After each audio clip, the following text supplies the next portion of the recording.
že dnešní zápas 2/3,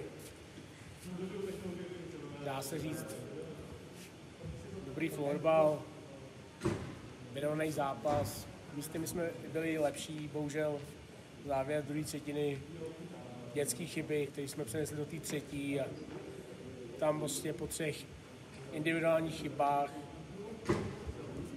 se vlastně ten týmový výkon úplně rozsypal a bohužel nemám ani bod z tohohle zápasu, kde jsme mohli mít klidně 3, ale nevydrželi jsme v tom výkonu, jaký jsme nasadili a to mě mrzí.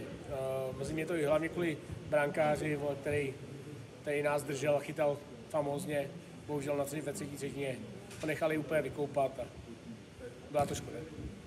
Děkuju soupeři za zápas a přeji hodně štěstí do dalších kol.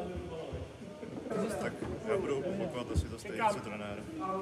2/3, dá se říct, docela slušný výkon, vyrovnaný florbal.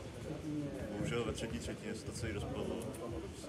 7-0 ve třetí třetině je prostě šílený. Nevím, no, chci se z toho poučit a jít do dalšího zápasu s čistou hlavou a odrazit se od toho. No.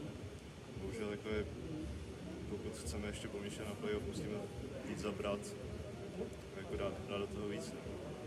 Takže taky super zápas a ještě si další kol. Tak já budu dneska souhlasit s trenérem soupeře. Z mýho pohledu jsme 2/3 byli lepší, byť se nám ty 2/3 vůbec nepovedly, tak jsme měli víc šancí, měli jsme víc střeleckých pozic, jenom jsme v tom zakončení nebyli dostatečně dobrý a měli jsme i smůlu v tom, že v tomto zápase zacinkalo asi 8 a 3 břevna, takže tam si myslím, že kdyby ty góly padly, tak jsme ten zápas zlomili mnohem dřív. Bohužel nám chybělo trochu i nasazení, chyběla nám trošku chtíč, chybělo nám vědomí.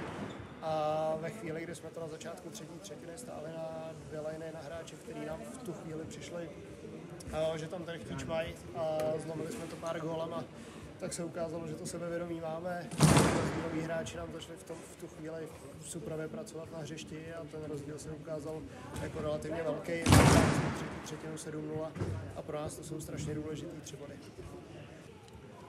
Důležitý 3 body pro nás. Vstup do zápasu nám asi nevyšel podle představ. Polevili jsme, stáhli jsme na 2 liny, začali hrát osovku a dostali se do tempa, to nám určitě pomohlo.